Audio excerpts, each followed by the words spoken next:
In one of this man, Ron Charles's excursions on the search for the historical documentation that gives context and supports the validity of Jesus the Christ, he came to a museum that had quite a few Greek and Roman artifacts. He began to stroll through the Greek section, and then he went into the Roman section, and he saw this statue that he'd never seen before, even though he'd literally seen hundreds. And it was a statue of a beautiful, bare-breasted female figure that was holding a bird in one hand and holding one of her breasts with the other hand, and the sculpture was entitled A Myria of Theophus. And the caption read, "A tribute to the members of the Marius of Theophus as appointed by Tiberius, 1st century AD.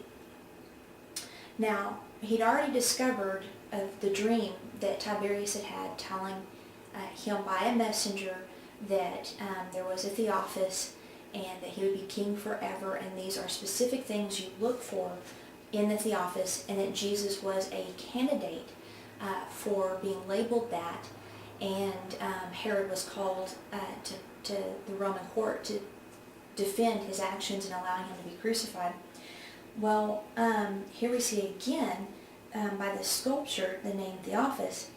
And so he's looking at it, and as he is, a lady comes up to him and asked him not to touch the piece of art because he was rubbing his hands on her arms, just feeling, of this sculpture. And he asked her to tell him about the stone, and she said it depicts a religious movement that originated from an apparent dream of Tiberius that evolved into a cult religion called the Marius of Theophus. In the 1st century, a member of Marius confronted Jesus. That incident is recorded in St. Luke's Gospel of the New Testament, chapter 11, verses 27 through 28.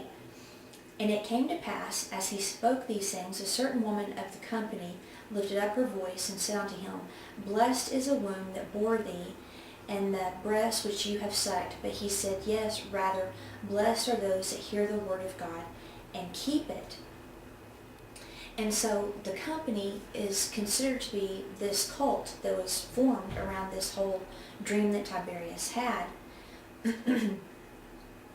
And so basically, the cult lasted only shortly after the death of Tiberius, and then he was deified, and he was proclaimed by Caligula to have become the actual fulfillment of his dream. And so then the cult and the religion grew out of that.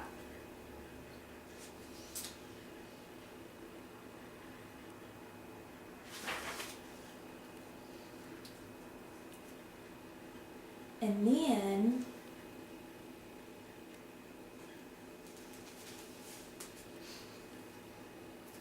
basically we have this thing that continues, which involves the Lord. After Tiberius had his dream concerning the Theophus, his mother, who was a wife of Augustus, let's see.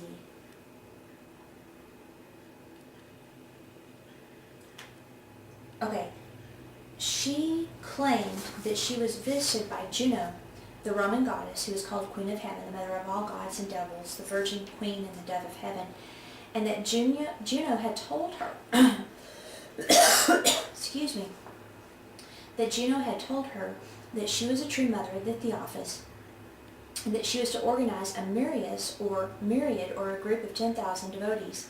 And that's the King James Version word that is used there for company in that passage.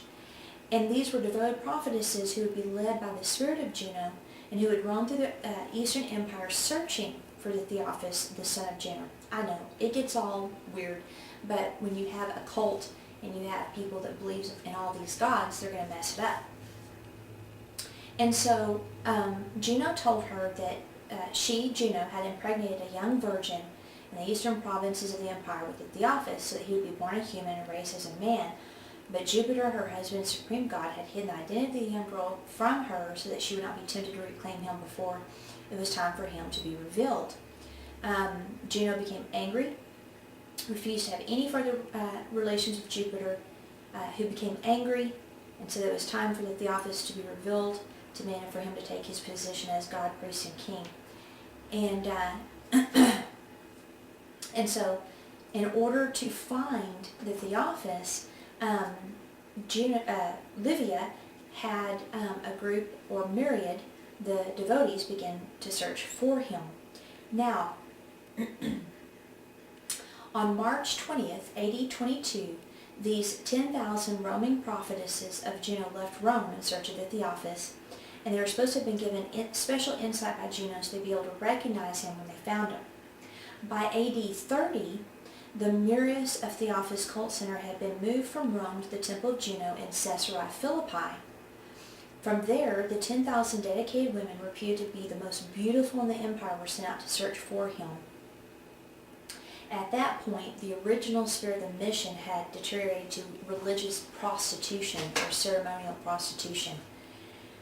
So the standard method of operation of these members confirms the biblical record that we just read in Luke chapter 11. And they would basically approach a man of her choosing, one of the prophetesses, and she would say in a loud voice for all to hear, "Blessed is the womb that conceived you and the breast which nourished you." And this was a pronouncement of choosing, was called the Myriad of Juno. And it was supposed to signify that Juno had recognized the chosen man as a possible the Theophus candidate. Now, it was a great honor culturally to be possibly chosen by a member of the Murius of Theophus, because what it would mean is he had been chosen to have a sexual relationship with one of the most beautiful women in the world, and he would qualify to receive a reward in gold if he was chosen as a candidate that would equal to the amount of 13 years of wages for an average tradesman or craftsman, and he would go from, obviously poverty to extreme wealth. And then the prophetess would command the possible candidate to say, "Blessed is the fruit of the Queen of Heaven." And after he repeated this, she would get very close to him, speak softly and seductively, "You have found favor, you are blessed." Now, if they did have a sexual encounter and the man completed it, he would give the prophetess some money, and then 3/4 of it was delivered to the temple of Juno in Caesarea Philippi. If they did not complete the encounter, then it was perceived to be a sign that this man could be the Theophus. The man would then follow the prophetess back to the temple of Juno in Caesarea Philippi, and he would go through a three-day ordeal of numerous sexual encounters with the most high priestess of Juno. And if he successfully endured these encounters without a climactic ending, he was chosen as a Theophus candidate and was given his reward in gold.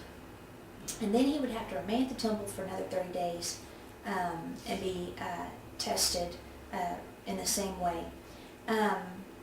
And so basically what this means is that the Lord was approached by one of these prophetess of Juno ladies, and she was saying the very thing she would say in order to choose him to be in a sexual encounter with him, and if he would go through the whole ordeal. Well, the Lord instead, paraphrased, said that a person is not blessed because of where or under what circumstances he was born, because of to whom he was born, nor is he blessed because he is proclaimed to be worthy of being blessed or acknowledges being chosen of God.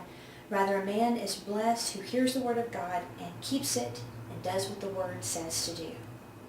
So anyway, that's just a little bit more interesting information behind the Theophus. My personal opinion is that the original dream that Tiberius received from the messenger named Genius was actually a dream from God. God does speak to people that don't know him in dreams and visions, and there's lots of scriptures that support that. But by the time he had died and been deified, and Caligula takes over the cult of the people looking for the Theophus, it had basically been degraded down to a prostitution ring and greed. was the main factor. So it just goes to show the time and the culture that the Lord lived in, and he lived in a very Roman culture, and he definitely would have been confronted with their various gods and cults that he lived among.